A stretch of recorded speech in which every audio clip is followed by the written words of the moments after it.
Hello. Hello. Mayong adlaw, mayong gabi diha sa mga viewers ani nga video.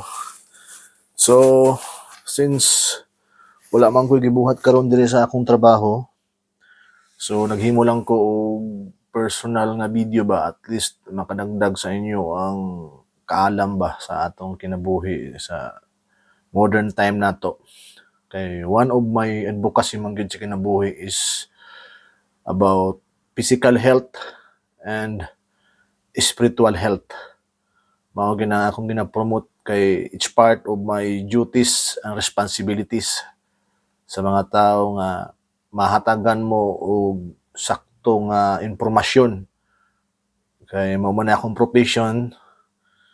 So in my accumulated learning experience ba, mai-share pod nako ang mga importante kaayong mga impormasyon nga makagiya pod sa inyo ang personal nga kinabuhi.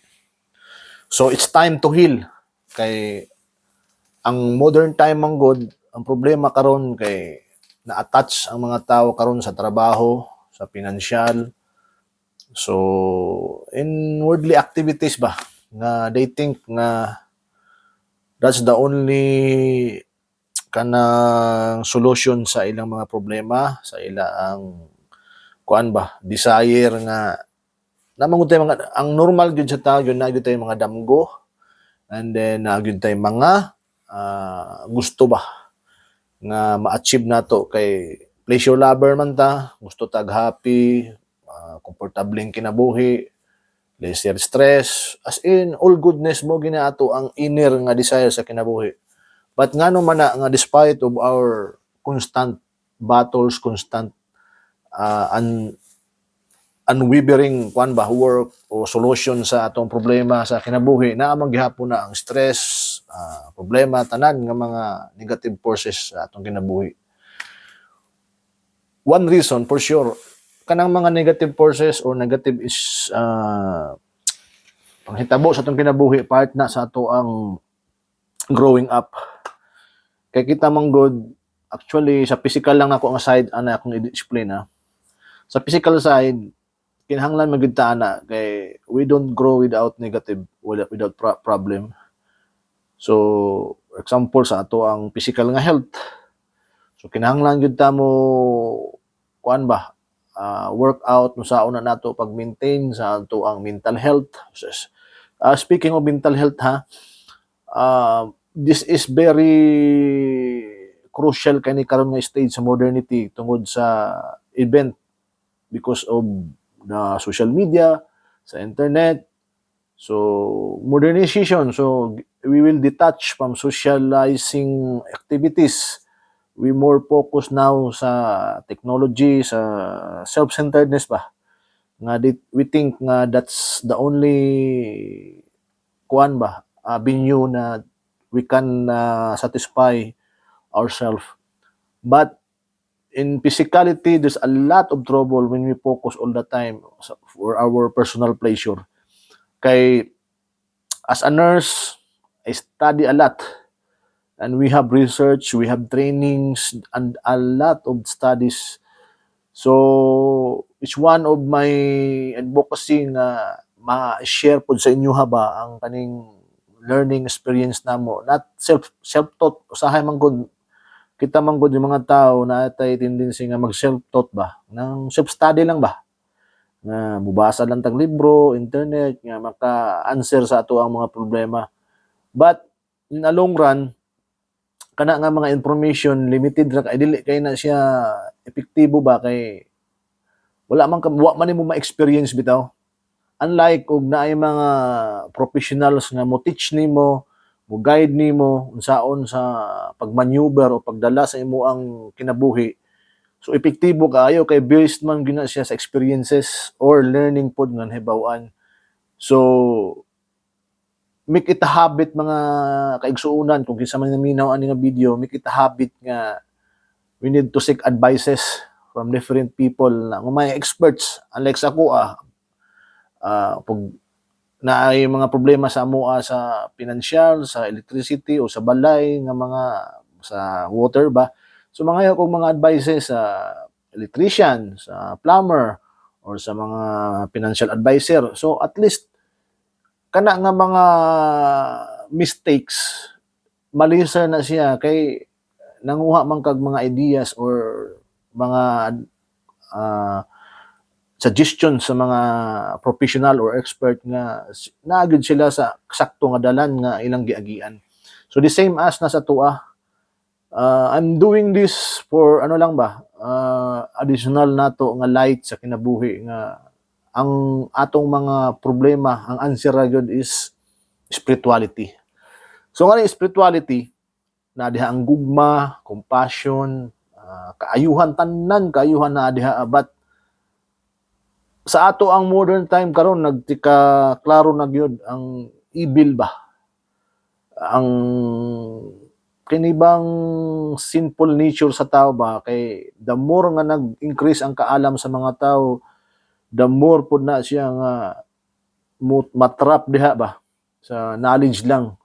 Kani mangong spirituality beyond na ni siya sa science, beyond na ni sa intellect, sa psychology, sa philosophy, beyond ba, kumbaga di na nimo pwede i-research by knowledge, by intellect, by libro, sa experimentation. No, lahi na siya, kay kadosh means separate na siya.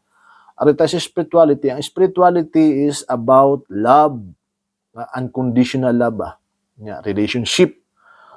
Kay the strongest people in the world, not the bodybuilder, no, the loving people, that's the most powerful people. Moabot ang panahon nga, di ba, nag-evolve man ang panahon karon, nag-evolve ang technology, nag-evolve ang mga sistema sa panggobyerno, kana they are all dying. Government, education system nga naka self-centered sa mga kuan guba na. And karon, this is the perfect time nga musuod na tanan tao sa spirituality, kay that's the main purpose of creation sa Ginoo. Nga ang spirituality ba means oneness ta ba, nga lahi-lahi man yung tag-belief, natay strength, natay weakness. So we need to complement each other, nga despite of our differences, we need to connect above religion, above politics, above knowledge, above money, above self-centered. Kumbaga, ang above means spirituality. Ang sa spirituality man god, ang sistema sa spirituality is about connection, love, compassion, gugma, grasya, tanan nga mga kaayuhan na asa spirituality. But kung manotice ninyo, nganong religious group, they are teaching about love, they are teaching about peace, but tanawa ang bunga. But kay usahay man god ang naigrupo nga makapokus ta usahay sa corporate ego ba, means group ego. Ego means self-centeredness. Pride, lahi na ang pride. Ang pride man god is like I'm proud nga naka-overcome ko ani. So murag naghatag sa imo additional strength ba, kay murag na-flip ka tungod sa kana nga mga na-overcome nimo mo na proud ana. So ang ego ang ego means mo exploit nimo ba ang mga tao nga para sa imo ang kagalingon, exploit nimo ang uban nga para sa imong self-centered nga intensyon.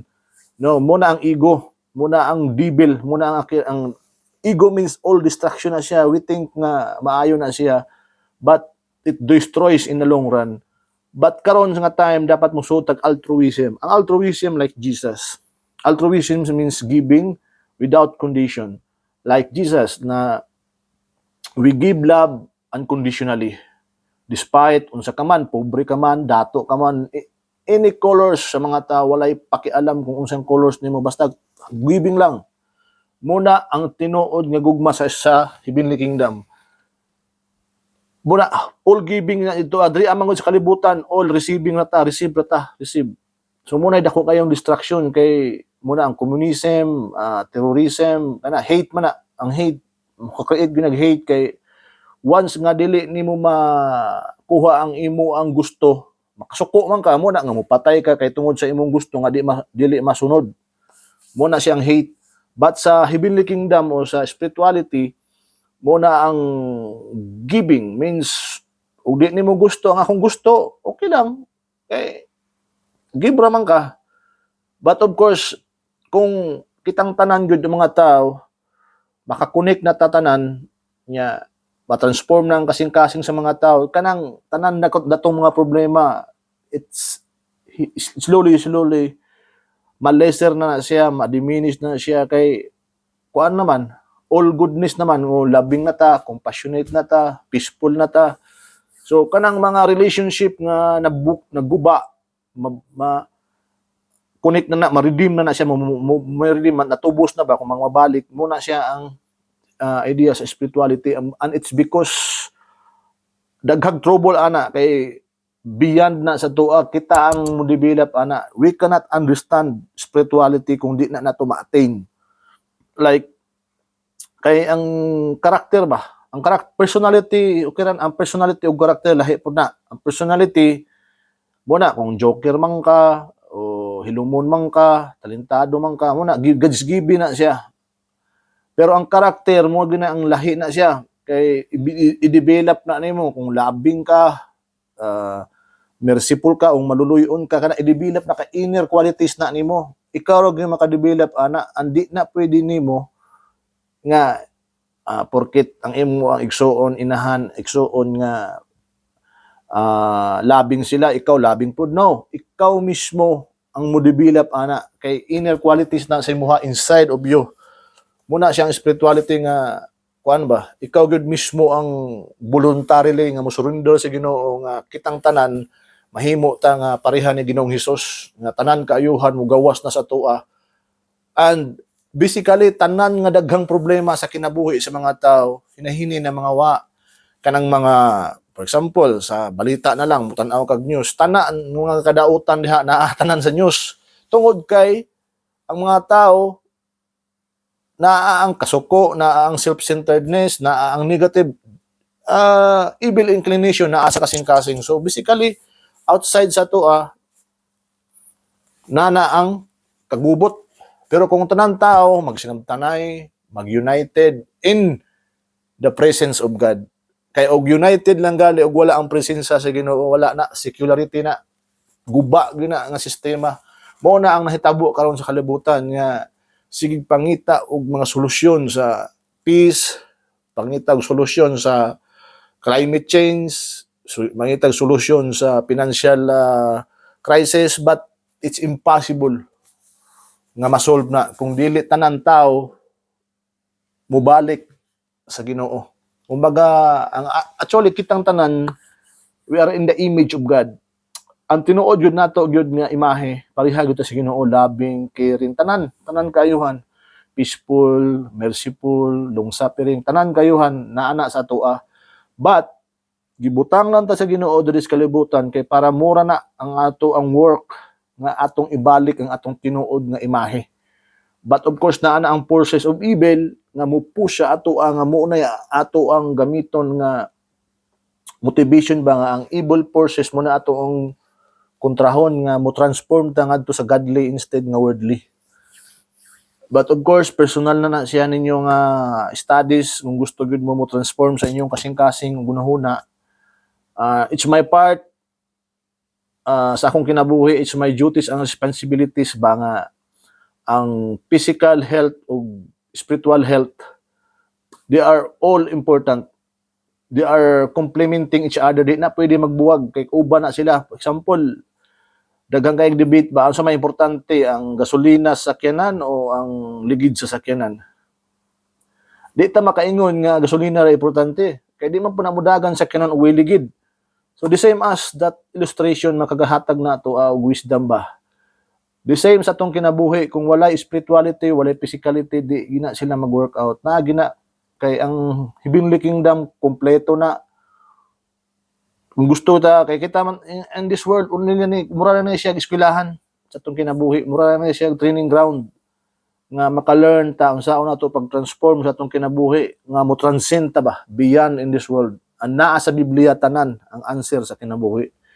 And of course magkonekta pinaagi sa gugma. Una, gugma gina. Kay og mag-connect gay ta dili pinaagi sa gugma sa Ginoong gugma ha, dili ta honong gugma. Godly love, kanang tanan natong action wala na, it's all about self-centeredness na siya. So ana lang, simple pa lang nako, and of course kung gusto gyud mo further details ana kamo gyud mo atin anang spirituality daghana, and hopefully kani nga mga information makahatag kaninyo og additional light sa inyo ang personal nga kinabuhi para maka give pug mo og quality nga kinabuhi sa inyo ang personal nga kinabuhi. Ug daghan salamat ug bye bye. I love you all. God bless.